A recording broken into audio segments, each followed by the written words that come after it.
Hi there, my name's Cameron Fitzhugh, and I'm here to talk to you about our most embarrassing moments.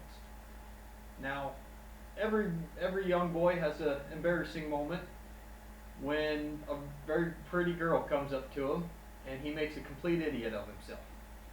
It's completely natural, it's part of growing up, and it helps you be able to talk to other girls.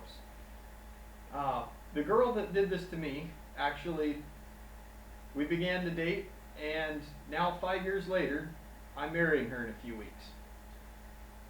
But she came up to me for the first time when I was a senior in high school, and she was a sophomore.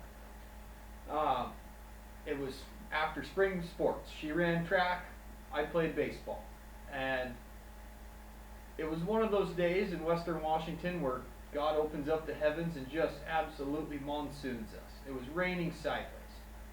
Now, to give a little backstory onto this, I drove a 70s Chevy Blazer.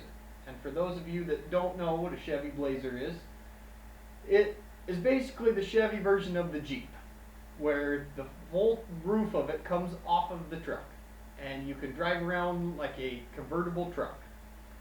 Now, when it would rain in days like this in the summertime, I had a soft top for it. So I could throw up the top in a few minutes and keep the inside dry.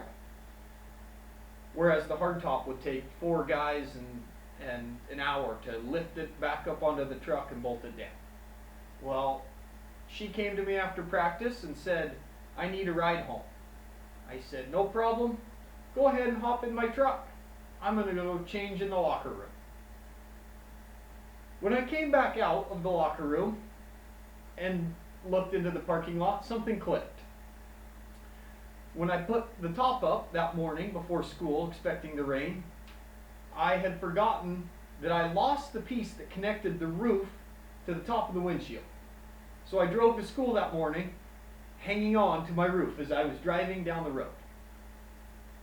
And I look out into the parking lot to see her inside my truck. Everybody knew whose truck was mine. It was the biggest truck in the parking lot that was bright orange and super loud. And I see her looking up in disgust, sitting on the edge of her seat as a waterfall is pouring in onto my center console. And I think, oh Lord, this girl's never getting in my truck again. We drove home with me holding the roof on in complete silence, and now 5 years later, we're getting married. This just goes to show that whenever you have an embarrassing moment, you just have to double down, own it, be willing to laugh at yourself. And with that, I thank you for listening to my most embarrassing moment.